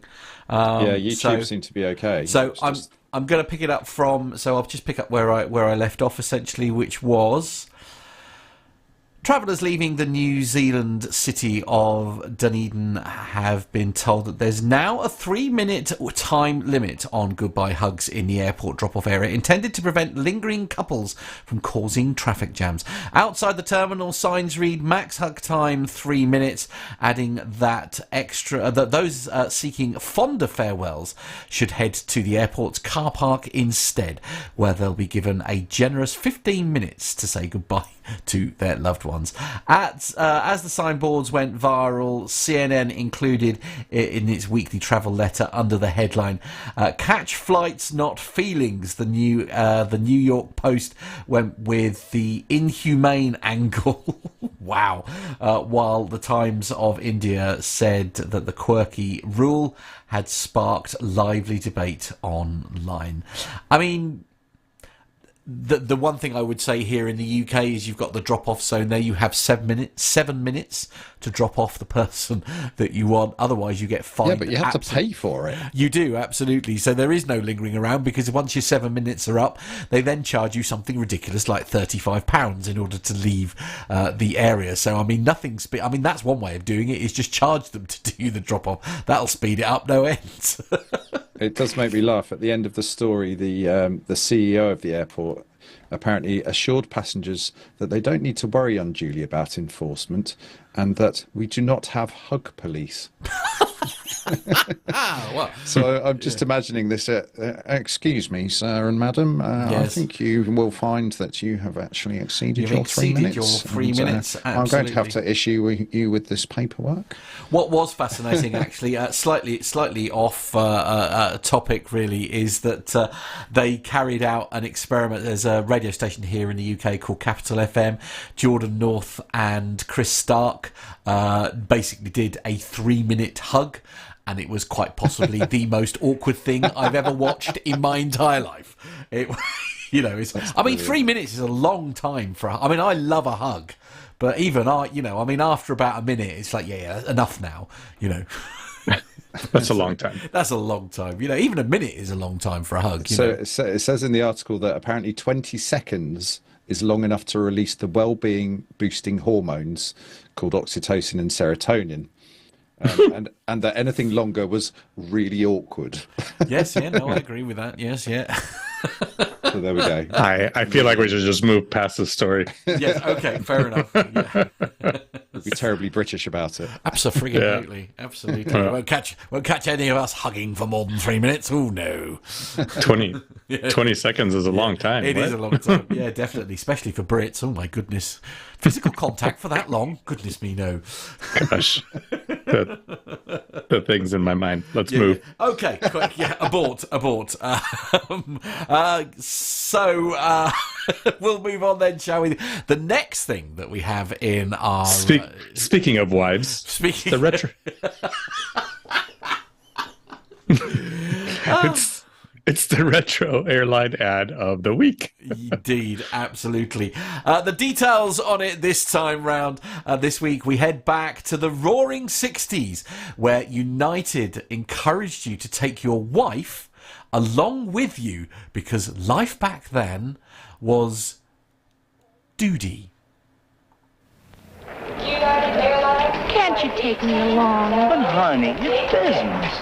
It's just a week. Be back before you know it. Take me along if you love me. Take me along if you love me. Take me along with I love you, little cutie, but the office is my duty. my heart will rise. Sweet and glorious, high above a throng. If you will take me along with you. If you take your wife along on United, we'll give you up to 1/3 off her fare. Let you charge it with our credit card. And in most cities, you can even get reduced hotel rates on the weekend. My lips will sing something jubilant, sweet and clear and strong. If you will take me along with you, fly the friendly skies of United. I mean, all I'm going to say to that is different time. Wow. Heaven forbid that women should have their own careers. I mean, heavens to Betsy, no. I mean, oh, wow. Well, they only take 1/3 of the space, so 1/3 of the ticket. Where does Carlos get these? I don't know. My That's a very goodness. dark corner of the industry. Don't you worry, Tanya. We were all cringing on that one. Oh, that was just horrendous. Honestly, it was just. I mean, I'm laughing because it's the. I mean, times have really moved on, isn't it? And we do say this every time with these. I mean, it was a different time, I know, but in some respects, it's nice to be reminded of these. Gosh, awful I guess. Yeah, I guess that's a good point, right? That Yeah. at least we've evolved, right? Yeah, I mean, laugh it's about still a ridiculous amount. More boundaries need to be pushed. I know, but I think at least we're in a slightly better place than we were. I think that's the best way. That was almost like a Monty Python or a Benny Hill skit. It was yeah, actually. absolutely. Yeah, that's a good comparison. You feel like you'd see something like that being shown on Saturday Night Live. Do you know what I mean? It's just that sort of like, wow. Good comment from Richard Adams there, saying, surprised they didn't suggest that then you'd have someone to iron your shirts. Yes. Yeah. Yeah. HR@apg.com. That's the one. Yeah, absolutely. Just- That's where all your complaints go, please. Just remember that. Indeed, yes. Yeah. Let's. How about we? Yeah, can you get us out of this, please? I'm on toe. Well, just hit the button. Yeah, okay, quick. Bogies 135, 50, Angel 16. Heading 34 Tower 0. Okay. Undersea boogie.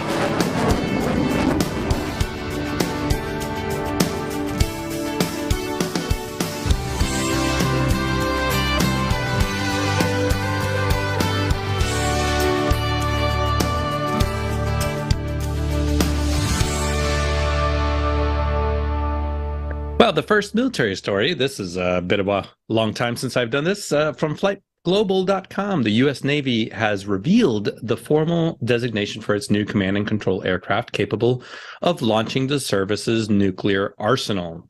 Well, that's important, isn't it? Replacing the existing fleet of Boeing E-6B Mercuries will be the E-130J. So I'm used to saying the EC-130J. But this says it's going to be the E-130J, a derivative of the venerable C-130J turboprop transport that we already talked about in the Hurricane Hunters. It is not a common name, such as a Mercury or a Super Hornet. The procurement contract for the program is expected sometime in 2025. Previously, this whole fleet has been known as the TACAMO fleet, or the Take Charge and Move Out. That's a specialized aircraft that will house communications equipment capable of connecting the U.S. President and the Secretary of Defense with the Navy's fleet of nuclear-armed ballistic missile submarines. The E-6s are currently based at Tinker Air Force Base in Oklahoma. The squadron there currently operates this aircraft, which is a Boeing 707 design, kind of like a KC-135. It's re-engined, but it's average age is now 35 years per airframe, so this Mercury fleet is nearing retirement. Although the service began to overhaul its fleet of E-6s in 2022, the Navy also issued a solicitation in 2023 to recapitalize this TACAMO fleet with some kind of low-cost replacement. The request for proposals stipulated that the new aircraft would be based on a C-130. So the E-130 would become the latest variant of the C-130, which manufacturer Lockheed already says has 17 different specialty versions, including many missions such as firefighting, and we talked about the Hurricane Hunters, commercial freighters. The U.S. Air Force's equivalent to this whole thing is the E-4 Night Watch. That's that doomsday plane that we talked about a couple months ago on the show. It's 747. All of these airplanes are capable of basically transporting the nation's leaders in a time of crisis, and they are able to, basically run the country and launch the nuclear missiles should they need to.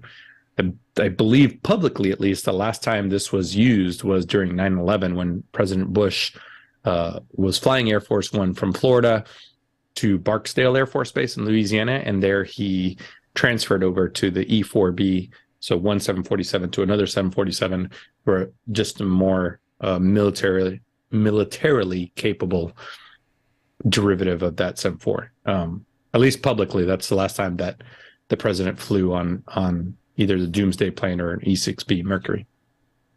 Anyway, going to C-130s. Absolutely. It's, yeah. I mean, well, there you go. That's what military stories do to you guys.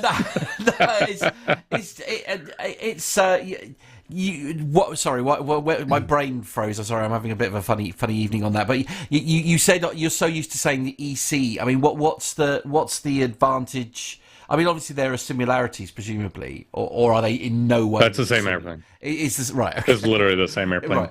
Okay. I just don't know why because the Navy's the Navy and they got to do things weird. Right. Like everybody else calls it an EC-130. That's an electronic cargo. So that's the EC of the 130.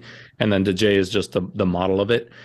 But I don't know. The Navy, for whatever reason, has decided to drop the C off of it. It's just an electronic 130. Quite indeed. Oh dear, Nick, you've got the next story. Yeah, Armando, I hate to break it to you, but you know we don't do the military since you weren't military. That's not. Oh, true. I know. I keep tabs on you guys. You don't listen anymore. He does. I get flirting with all these other podcasts. Gallivanting. You think you can just walk back in and pick it up where you left off? He absolutely can. Yeah, he 100% absolutely can.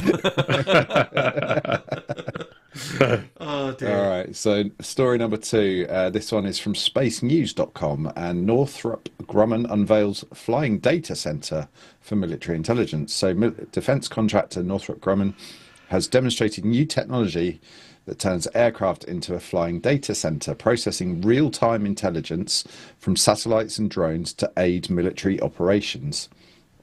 The system, called Deep Sensing and Targeting, or DSAT, was showcased at a US Army exercise last month. The technology could help solve a persistent military challenge, getting precise targeting data quickly enough to guide long-range missiles and artillery in fast-moving combat situations. The demonstration took place during Vanguard 24, a 2-week Army exercise at Fort... Going to need your help here, Armando. Oh, I put it in there. Huachuca? Huachuca. Huachuca. There we go. Let's start that again. So that was Vanguard 24, a 2-week Army exercise in Fort Huachuca, Arizona. Thank you, Armando.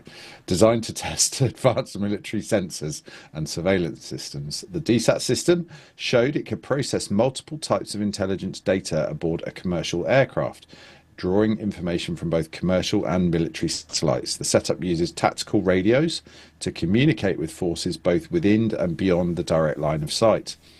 This airborne approach helps overcome the limitations of traditional fixed ground stations, which can lose direct contact with satellites due to terrain or distance constraints.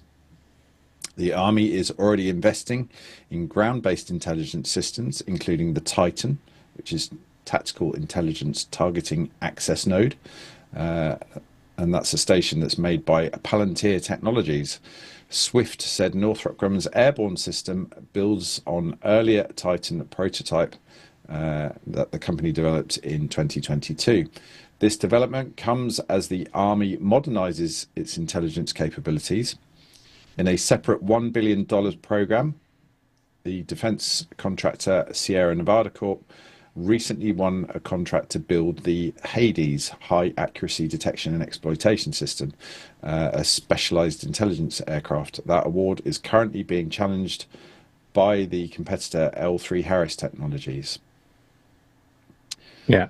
Crazy that it's basically just the same, like 5 defense contractors here in the US, just always bidding for these contracts. But what was unique about this aircraft is they are essentially just making servers and their communications nodes. And we've talked on the show about the BACN. Don't ask me what it stands for. It's like Broadcast Airborne Communications Node or something like that aircraft.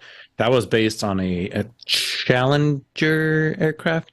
This is also, this new DSAT is based on a Challenger. So why I threw this in there was, it's interesting because, we're talking about the C-130, we're talking about E6s, we're, there's big 707s, the P3 big airplanes. I think the P3 has 12 or 13 operator stations on board. A lot of these military intelligence, surveillance, and reconnaissance capabilities and communications capabilities are actually turning to business jets with really the 2 pilots and maybe a relief pilot, and then like 1 or 2 stations in the back, because they can automate so much of this. And then the biz jets are much more cost effective because you're flying at 43,000 feet, and you can pull the power back, burn 1,600 pounds an hour in a Challenger airframe, and you can loiter for almost 10 hours in one of these aircraft at a much, much, much more efficient and cost-effective manner to the taxpayer than like flying a C-130 or a big P3 or 707. Wow. You don't always think of the military as being cost-effective, do you? Yeah, when it's 3% of the GDP here in the U.S., but it's still, at the end of the day, it's taxpayer money, and we were cognizant of that. When you're at the command levels, even at the tactical level, at the squadron group and the wing level, you're very cognizant that, hey, this is taxpayer money, and in the long run, a fleet of 707s doing this exact mission, even re-engined, is exponentially more expensive than having 15 or 20 global express based, bizjet based airframes up there. Well, ironically, last week we had a story, didn't we? Well, it wasn't last week because we weren't on last week, No. but the week before, about the orientation of the wiper blades on military aircraft, and they were managing to save quite a chunk of money off the fuel bill by changing the orientation of the wiper blades. So, yeah, it's obviously, even in the military, it has started to become, something where they're having to keep an eye on the cost. Well, I mean, it's got to be, isn't it? I mean, it's just it's tough times for everybody, isn't it? Even governments. I mean, it's you've still got to be as effective as you were, to do the job at hand, and highly accountable, I suppose. Yeah, I'll give you a little insight, little sort of behind the scenes. Even at the squadron level, we still had a budget, an annual budget that we had to stick to. Sometimes that flowed up to the next level up, so maybe the operations group. So, for example, when I was at Mildenhall, the operations group operated the C-130, the MC-130J, and the CV-22 Osprey. Well, the wing would allocate a certain budget for the year, and that budget was both an operational budget and a training budget. So even at the squadron level, which is the lowest organizational level in the Air Force, we still had to track our delta for the year. So you could be over budget or under budget based on flying hours. And that determined a lot of the support roles. So based on, let's say we didn't have this number, but let's say we had 10 aircraft. A 10 aircraft requires 2 pilots, 2 flight engineers. You man that at 2.5 times the crew. So per aircraft, now you need, essentially 12 aircrew members for each aircrew member. You need life support, you need admin, you need finance, you need operations, you need intel, you need also that determines the manning document. And then on top of that, you had the maintenance cost, the fuel cost, all of that we tracked just like if we were a business, believe it or not, on a delta for the year. And sometimes we'd say, hey, we need to fly 24 hours per month per crew member. Or if during some austerity times, we could bump that down and say, hey, we're going to come down to 12 hours per crew member per month for proficiency. And that's how we would fly around East Anglia, was based on our budget for the year. Yeah. Incredible. Well, and I suppose these things do have to be run like businesses these days, don't you? As you say, because, gone are the days where you're not accountable for literally every penny of taxpayers' money. Yeah. Indeed. Well, all right. So this last military story is kind of a neat one. There was some great images. This is from thewarzone.com. The Japanese are expanding their carrier capabilities with F-35Bs, and they are signaling that drones could be next. U.S. Marine Corps F-35B stealth fighter has, I don't know if it's really a stealth fighter, but has for the first time operated aboard Japan's biggest in-service warship, the Izumo class. They're calling it a multifunctional destroyer, the Kaga. They have previously reported on the significant modifications that were required to make this amphibious assault ship capable of operating short takeoff and vertical landing, or SVTOL jets, which Japan is also acquiring. At the same time, there are some signs that Japan may be looking to expand the fixed-wing capabilities of this class of vessel to include drones and potentially other crewed platforms. Recently, a Marine Corps F-35B flown by a test pilot from the Air Test and Evaluation Squadron 2-3. And actually, there were some reports that the pilot was actually British. So you have a British pilot flying an American F-35 onto a Japanese carrier. Because I don't know if you guys know this, but we still do exchange programs with the British. Okay. So we have some of our pilots are embedded in the RAF, and we have quite a few RAF pilots in the U.S. Services. Anyway. Is that for just to keep not current? What's the word I'm looking at? It's to sort of learn each other's ways, if you like, and sort of interoperability. Yeah.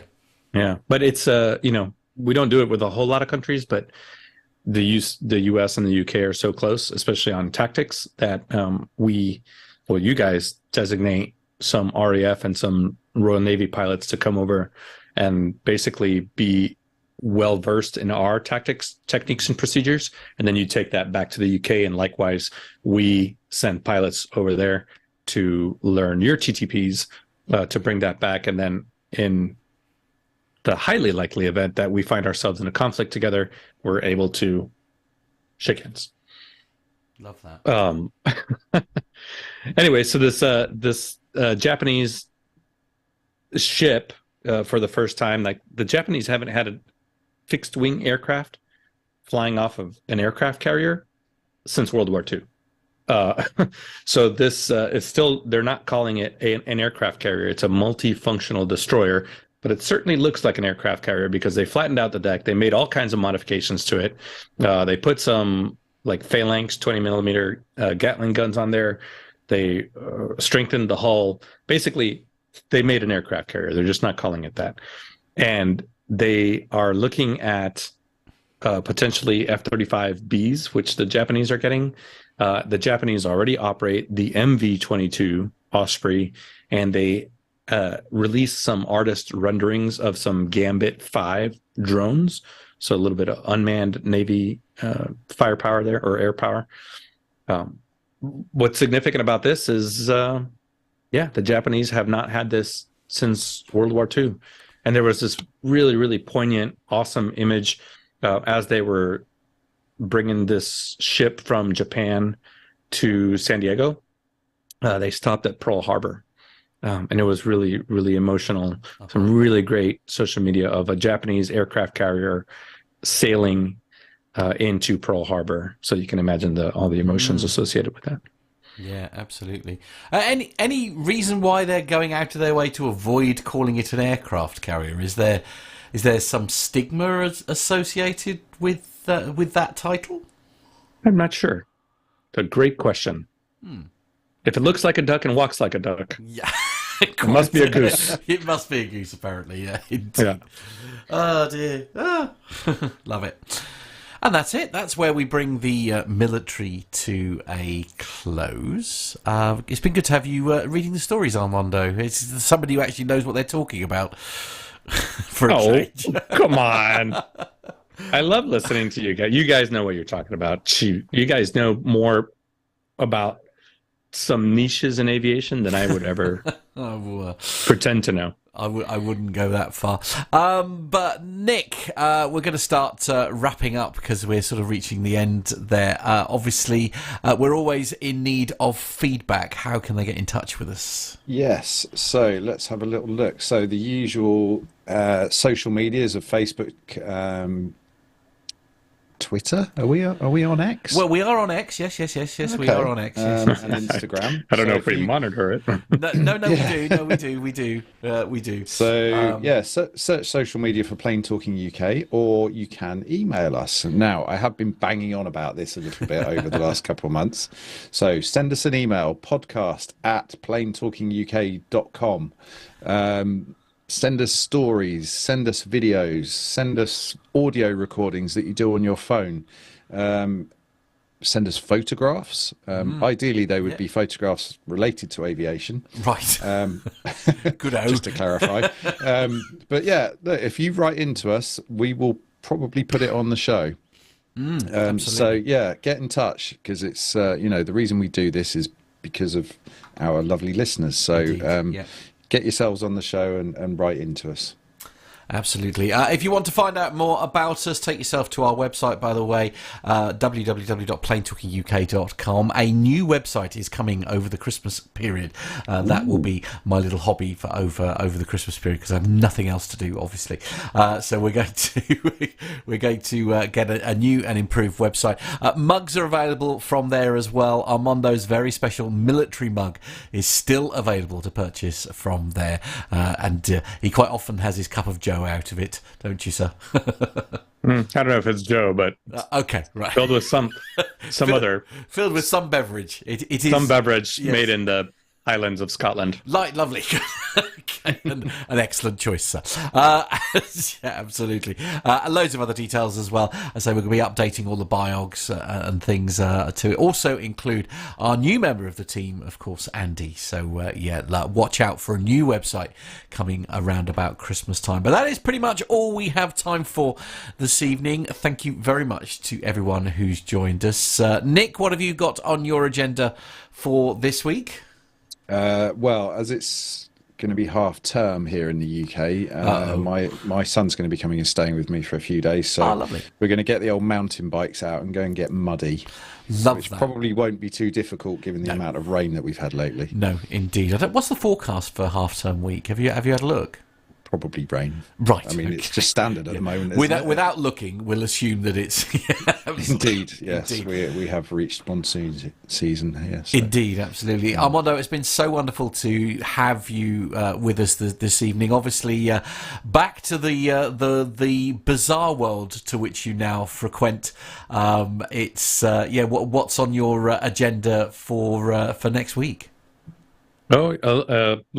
Little bit of everything. I'm back in the jet. I'll be Friday I gotta fly the biplane up to an engine shop. Saturday I gotta take the jet down to a football game. Monday I gotta go down to Florida in the jet. I have my PC-12 Pilatus recurrent at some point in the next couple weeks. So literally flying like all 3 airplanes here and there. Coming up on the first second annual inspection for the biplane, so we'll see what that holds. Amazing. It's hard to believe that sort of more or less this time last year, A, I was with you, and B, we went out to go and you hadn't picked it up at that point, had you? It was absolutely crazy. Crikey, was that a year ago? Yeah, nearly. Yeah, it's not far away from being a year round, isn't it? Is it now? Yeah. Yeah, indeed. Because I was there for Halloween. That's why it's so prominent. That's right. Of course, it's and the Renaissance Fair. Yeah, the Renaissance Fair. That was the most. I think you were more excited about taking me than anyone else. I think. You're right. It was brilliant. As I say, it was just like I got lots of people coming out. Oh, I love your accent. Yeah, thanks. For it's so good. It's so good. It was just like it's really it's really believable. Brilliant. Yeah. Funny. Like in our best North Kakalaki accents, we're like, man, that guy really talks British good. He sure sounds like the king. Yeah, absolutely. Yeah, absolutely. I was dressed as Henry VIII, I'll have you know. Eating my turkey leg and everything. It was brilliant. Oh, honestly, yeah. I can't wait for the photos because they're going to be doing the rounds down. Of course, my little flight. The little engineering repositioning flight that I had. Flight? Was that no. Only one of the flights that we did frightened me. Was a fright. Yeah, that was the one where I had no seat. That was a bit of a challenge for me. Yeah. But anyway, at least he didn't make you jump out. No, he didn't. No, that wouldn't have been hard to be fair because I was just anyway. Amazing times. Thank you very much to everyone who has joined us this evening, and that's pretty much it. Join us next week. Who knows what fun and games will be here. I'm not sure of who. Hopefully Carlos will be back. I'm not quite sure of the have we got Nev back? I can't remember. Don't know. No. Hopefully. Indeed. Absolutely. Fingers crossed. Find out next week how many members of the team will be available as we record episode 525. We're live every Wednesday. We get underway, we go live just before 7 with a view to starting at 7 o'clock. Make sure you join us for the next episode. Thanks for choosing us this evening. Take care, everybody, and we'll see you next week. Bye-bye.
Well, I think we got away with that, just about.